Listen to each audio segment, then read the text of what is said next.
Hello my dear students, welcome you all.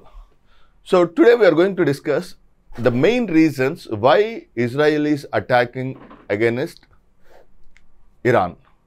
So here in this context, మీకు దీనికి సంబంధించినటువంటి ఒక small discussion is nothing but Iran Israel మీద ఎందుకు దాడి చేస్తుంది, ఎలా దాడి చేస్తుంది, దానికి సంబంధించినటువంటి కాంపోనెంట్స్కి వెళ్ళబోయే ముందు అసలు ఇజ్రాయెల్ ఇరాన్ మీద దాడి చేసే క్రమంలో చాలా one of the interesting component is nothing but attacking on the one of the important personality called as Mohsen Fakhrizadeh. Mohsen Fakhrizadeh is the person who is popularly considered as Oppenheimer of Iran అని పిలుస్తారు అనమాట. ఇరాన్లో ఉన్నటువంటి nuclear technology యొక్క అభివృద్ధికి విశేషంగా కృషి చేసిన వ్యక్తి మొహసిన్ ఫఖ్రుజాదే. 2000 సంవత్సరంలో ఇన్ ద ఇయర్ 2000లో ఇరాన్లో న్యూక్లియర్ టెక్నాలజీకి సంబంధించినటువంటి ప్రయోగాలు పరిశోధనలు ప్రారంభమయ్యాయి. అంటే ఒక చిన్న బ్యాక్గ్రౌండ్కి వెళ్దాం. 1972లో ఇండియా ఎప్పుడైతే న్యూక్లియర్ టెస్ట్ చేసిందో 1972 మేలో, 1972 డిసెంబర్లో న్యూక్లియర్ సప్లయర్ గ్రూప్ ఏర్పాటైపోయింది. 1972లో ఏర్పడినటువంటి న్యూక్లియర్ సప్లయర్ గ్రూప్ అణ్వాయుధాలను లేదా అణు ఇంధనాలను ఏ సభ్య దేశాలు అయితే కలిగి ఉన్నాయో they should not supply this nuclear fuel to the other countries. That is the thing. ఎప్పుడైతే 1972 డిసెంబర్లో న్యూక్లియర్ సప్లయర్ గ్రూప్ ఏర్పడిన తర్వాత ప్రపంచవ్యాప్తంగా ఉన్నటువంటి దేశాల్లో ఉన్నటువంటి న్యూక్లియర్ బాంబ్స్ కావచ్చు, న్యూక్లియర్ వెపన్స్కి సంబంధించినటువంటి తీవ్రమైనటువంటి కఠిన ఆంక్షలు ఏర్పాటు చేయడం జరిగింది. అయినా వాటన్నిటిని బేఖాతరు చేయకుండా ఇండియా 1998లో అగైన్ ఆపరేషన్ స్మైలింగ్ బుద్ధ అనే మళ్ళా పోఖ్రాన్ 2 న్యూక్లియర్ పరీక్షలు జరిపింది ఆన్ May 11th. ఎప్పుడైతే May 11th 1998న పోఖ్రాన్లో ఆపరేషన్ పోఖ్రాన్ 2 కండక్ట్ చేసిందో దాని తర్వాత వెంటనే Pakistan has also conduct the nuclear test under the leadership of Abdul Qadeer Khan. ఇక్కడ మొత్తానికి ప్రపంచానికి పెద్ద విలన్గా అబ్దుల్ ఖాదిర్ ఖాన్ని చెప్పొచ్చు అనమాట. అబ్దుల్ ఖాదిర్ ఖాన్ తన యొక్క పర్సనల్ ఇమేజ్ అండ్ తన యొక్క చరిష్మాటిక్ ఇమేజ్ కోసం he try to supply the nuclear weapons and nuclear technology to the Iran. 1998 నుంచి అండర్ మొహసిన్ ఫఖ్రుజాదే నేతృత్వంలో it started developing its own nuclear technology. So ఇదంతా ఎన్రిచ్మెంట్ ప్రాసెస్ కోసం చేసిందన్నమాట. Uranium 238 uranium 235గా మార్చడాన్ని ఎన్రిచ్మెంట్ ఆఫ్ యురేనియం అంటాం. So the process of uranium 238 uranium 235గా మారిన ఫెసిలిటీస్లో నతాంజ్ కావచ్చు, or else in the case of Fordow, these are the enrichment facilities. ఆ ఎన్రిచ్మెంట్ ఫెసిలిటీస్లో ఈ మొహసిన్ ఫఖ్రుజాదే నేతృత్వంలో ఎన్రిచ్మెంట్ ప్రాసెస్ జరిగి 2000లో he is the person who has guided Iran to develop its own nuclear weapons. So ఎప్పుడైతే 2000లో 2000లో ఇతను this is the man who is popularly called as Oppenheimer of Iran అని పిలుస్తారు అనమాట. So what is the unique feature of this man? 2018వ సంవత్సరంలో 2020లో in the year 2000లో he has been declared as the father of Iran nuclear program అని అనధికారికంగా ప్రకటించడం జరిగింది. అయితే 2020లో ఎగ్జాక్ట్లీ 20 years తర్వాత ఇజ్రాయెల్ దళాలు ఇతన్ని చాలా స్మార్ట్గా హతమార్చడం జరిగింది.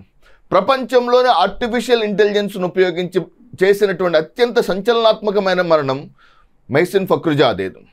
ఏం చేశాడు? What actually happened in that area?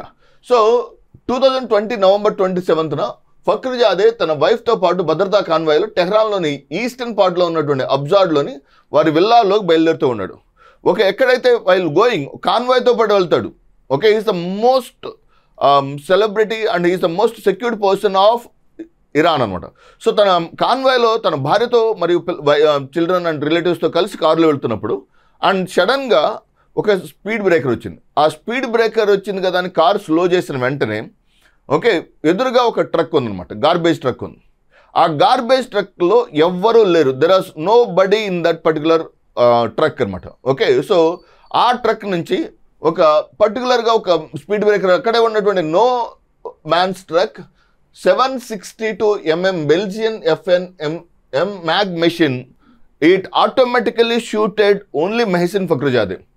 Mohsin ఫఖ్రుజాదేని మాత్రమే చంపింది. It haven't attacked on any other individual. అతని కారులో అతనితో పాటు ఇతరులు చాలామంది ఉన్నారు, కానీ ఎవరిని చంపకుండా ఓన్లీ మెహసిన్ ఫక్రుజాదేని మాత్రమే ఎలా చంపగలిగిందంటే ఫేషియల్ రికగ్నిషన్ టెక్నాలజీతో ఆర్టిఫిషియల్ ఇంటెలిజెన్స్ను ఉపయోగించి ఇజ్రాయెల్ శాటిలైట్ టెక్నాలజీను ద్వారా డైరెక్ట్గా ఆ ట్రక్కులో ఉన్నటువంటి బెల్జియం మేడ్ గన్స్ తోటి directly they shoot only Mohsen Fakhrizadeh తప్ప nobody was killed in that particular truck అనమాట. ఆ కార్లో ఉన్నటువంటి ఎవరూ చనిపోలేదు ఎక్సెప్ట్ మెహసిన్ ఫక్రుజాదే. అంటే ఇరాన్ యొక్క రాజధాని నగరమైనటువంటి టెహ్రాన్లో డే లైట్లో మోస్ట్ సీనియర్ సైంటిస్ట్ అయినటువంటి అంటే మోస్ట్ సీనియర్ సైంటిస్ట్ అయినటువంటి మెహసిన్ ఫక్రుజాదేని బ్రాడ్ డే లైట్లో చంపడం అనేది ఇరాన్కి చాలా చాలా మేజర్ బ్లో అవుట్గా చెప్పొచ్చు అనమాట. ఓకే, సో ఈ మెహసిన్ ఫక్రుజాదే మరణం ఓకే ఇరాన్కి చాలా చాలా నష్టదాయకం కలిగించింది. And Israel had given a blowout and direct warning to Iran stating that nuclear టెక్నాలజీకి సంబంధించినటువంటి ఎక్స్పెండిచర్ కానీ ఎక్స్పాన్షన్ కానీ ఇరాన్ నుంచి ఎటువంటివి చూడకూడదని. అయితే పాయింట్ ఇక్కడ మీరు చూడాల్సింది ఏంటంటే ఆ వెపన్ యొక్క యూసేజ్ ప్రపంచంలో మొట్టమొదటిసారిగా facial recognition and artificial intelligence మరియు శాటిలైట్ టెక్నాలజీ ద్వారా మూడింటిని మిళితం చేసి జరిపినటువంటి one of the most notorious murder or most notorious killing is nothing but Mohsen Fakhrizadeh. So ఇతను ఎప్పుడైతే 2020లో చంపబడ్డాడో అక్కడి నుంచి ఇరాన్కి ఇజ్రాయెల్కి గ్యాప్ పెరుగుతూ వచ్చింది. కానీ ఆ టైం లైన్ ఒకసారి చెప్తాను చూడండి. In the year 2000 he was the man behind the establishment of nuclear facility in Iran. 2018లో okay, so he was officially declared when Benjamin Netanyahu 2018లో ఫక్రుజాదే ఫోటో చూపిస్తూ ఇతనే ఫక్రుజాదే, ఇతని వల్ల ప్రపంచానికి చాలా తీవ్రమైనటువంటి సమస్య ఉండనున్నది, సో ఇతను is the most dangerous man to the world అని ప్రకటించడం జరిగింది. 2018లో ఎప్పుడైతే ప్రకటించాడో so Fakhrizadeh he was not expected. Okay, so ఈ 3 రకాలైన టెక్నాలజీస్ ద్వారా చంపుతారని he was not expected.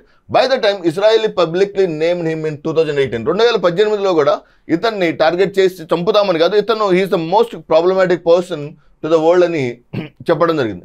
Western intelligence believed Fakhrizadeh had masterminded project Amad. Okay, so 2000లో చేసినటువంటి ప్రాజెక్ట్ అమద్లో హీఈస్ ద మ్యాన్ అనమాట. ఓకే, సో మన ఇండియాకి సంబంధించినటువంటి స్మైలింగ్ బుద్ధ పోఖ్రాన్ని మనం ఎలాగైతే స్మైలింగ్ బుద్ధ అని పిలుస్తామో, whereas in the case of అమెరికాకి చెందినటువంటి ప్రాజెక్ట్కి ఓపెన్ హైమర్ నేతృత్వంలో ప్రాజెక్ట్ ఆపరేషన్ మన్హాటన్ ఎలాగో, whereas in the case of ఇరాన్లో జరిగినటువంటి న్యూక్లియర్ టెస్ట్కి సంబంధించినటువంటి ఆ ప్రాజెక్ట్ పేరే ప్రాజెక్ట్ అమద్ అన్న.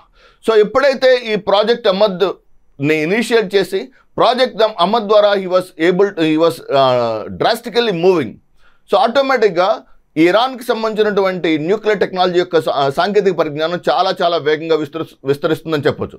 అయితే ఇజ్రాయెల్ ఇరాన్ని దెబ్బకొట్టడానికి ఓన్లీ ఇజ్రాయెల్ యొక్క శక్తి సామర్థ్యాలు మాత్రమే కాదు, చాలా వ్యూహాత్మకంగా ప్రయాణిస్తూ ఉన్నది. ఇజ్రాయెల్ అమెరికా యొక్క సహకారాన్ని తీసుకుంది. అండ్ అమెరికా కన్నా కూడా ఇంకా శక్తివంతమైనటువంటి సౌదీ అరేబియా ప్రిన్స్ అయినటువంటి ఎంబీఎస్ యొక్క సహకారం కూడా ఇజ్రాయెల్ తీసుకుంటుంది. Israel is taking the help of USA and second important concept called as Saudi Arabia యొక్క ప్రిన్స్ అయినటువంటి MBS is dead against the Iran. And even Asim Munir, పాకిస్తాన్కి చెందినటువంటి field marshal Asim Munir also join in support of Israel. అంటే అఫీషియల్గా Israel అని కాదు, America అంటే America support అంటే ఎవరికి సపోర్ట్ చేస్తున్నట్టు, ఇజ్రాయెల్కి సపోర్ట్ చేస్తున్నట్టే కదా. So this is the one important thing you should understand in a geopolitical scenario. Okay, so Asim Munir is supporting Israel indirectly and Iran MBS Saudi అరేబియాకి చెందినటువంటి MBS is supporting Israel directly and Donald Trump of US is also supporting Israel. అంటే ఇక్కడ main important thing ఏంటంటే, కానీ China what is the stand of China in terms of this?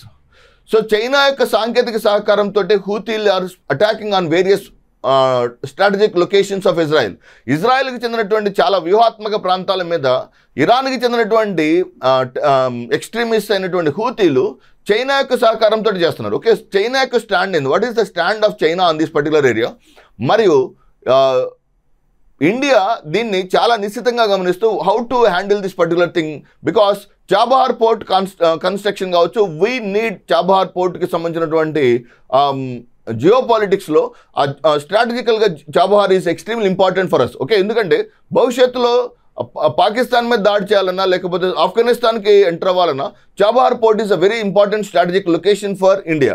So Iran is important, but at the same time we can't believe exclusively depend on Iran అనే point of వ్యూలో India యొక్క stand Iran మీద ఎలా ఉండబోతుంది లేదా Israel మీద ఎలా ఉండబోతుంది అనేది చాలా ఇంపార్టెంట్. అయితే ఆపరేషన్ సింధూర్ తర్వాత ఇండియా చాలా డైనమిజంగా లేదా ఇంటర్నేషనల్ రిలేషన్స్ పాయింట్ ఆఫ్ వ్యూలో చాలా డైనమిక్గా వ్యవహరిస్తుందనే చెప్పొచ్చు.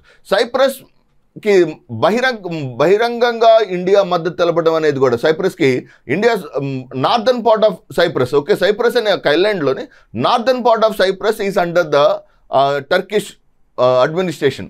సో ఆ నార్థన్ పార్ట్ ఆఫ్ సైప్రస్కి విజిట్ చేసినటువంటి భారత ప్రధాని నరేంద్ర మోడీకి సంబంధించినటువంటి కంటెక్చువల్ రిలవెన్స్లో కూడా ఇండియా తన వ్యూహాత్మకమైనటువంటి అడుగులు వేస్తూ వెళ్తుందని మనం ఈ ప్రధానంగా చెప్పొచ్చు. సో ఈ వీడియోలో నేను ప్రధానంగా చెప్పాలనుకుంటుంది ఏంటంటే, సో ఈ మెహసిన్ ఫక్రుజాదేకి సంబంధించి కావచ్చు, అండ్ ఆపరేషన్ అమద్ కావచ్చు, ఆర్ ప్రాజెక్ట్ అమద్ కావచ్చు, and these are all the important components that can be expected for your examination point of view. వాటి యొక్క క్రొనలాజికల్ ఆర్డర్ తీసుకోండి. 1972 ఇండియా పోఖ్రాన్ న్యూక్లియర్ టెస్ట్ ఎప్పుడైతే కండక్ట్ చేసిందో, మొత్తం దీనికి సంబంధించినటువంటి అంటే థర్డ్ వరల్డ్ కంట్రీస్ కూడా న్యూక్లియర్ అణ్వాయుధాలను ఏర్పరచుకోగలుగుతున్నాయని అభివృద్ధి చెందిన దేశాలు చాలా వరకు ఆశ్చర్యాన్ని వ్యక్తం చేసింది. సో దీనికి బ్యాక్గ్రౌండ్ ఏంటంటే, so for example India 1970s లో కెనడా యొక్క సహకారంతో ఏర్పాటు చేసుకున్నటువంటి Cyrus nuclear reactor is one of the important reactor. Cyrus nuclear reactor ఏం చేస్తుందంటే, సైరస్ న్యూక్లియర్ రియాక్టర్కి కెనడా న్యూక్లియర్ యురేనియంని ఇస్తే దాని నుంచి మనం ప్లూటోనియంను సెపరేట్ చేసి ప్లూటోనియంని పోఖ్రాన్ 1 న్యూక్లియర్ టెస్ట్లో యూజ్ చేసుకోవడం జరిగింది. సో అక్కడ రిఫ్ట్ మొదలైంది. ఇండియాకి కెనడాకి జరుగుతున్నటువంటి ద్వైపాక్షిక రిలేషన్స్లో main important rift started from 1972 Pokhran nuclear test. కానీ అక్కడితో ఆగలేదు. 1972 డిసెంబర్లో ఎన్ఎస్జీ ఏర్పడటంతో ఇండియాకి సంబంధించినటువంటి చాలా రకాలైనటువంటి ఇష్యూస్ రేజ్ అయినప్పటికీ we went and we face all those things and 1998 May 11th we conducted Pokhran 2 nuclear test. Okay, so that is the important concept. So that's it for today. Thank you very much. All the very best. God bless you all.